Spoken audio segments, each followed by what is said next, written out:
AP CM Chandrababu మూడో రోజు కుప్పంలో పర్యటిస్తున్నారు. ఇవాళ పలు గ్రామాలను సందర్శించడంతో పాటు అభివృద్ధి పనులకు శంకుస్థాపనలు, ప్రారంభోత్సవాలు చేయనున్నారు.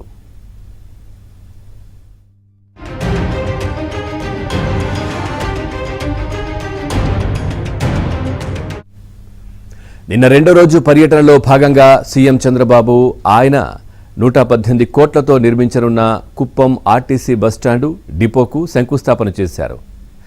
నలగంపల్లిలోని నెట్ జీరో విధానాన్ని అమలు చేస్తున్న ఇళ్లను సందర్శించారు.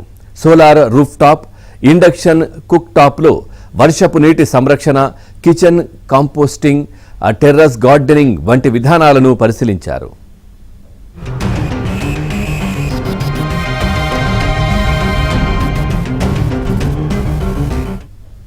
కుప్పం టీడీపీ కార్యాలయానికి వెళ్లి అక్కడ అమలవుతున్న జననాయకుడు పోర్టల్ పనితీరు గురించి తెలుసుకున్నారు.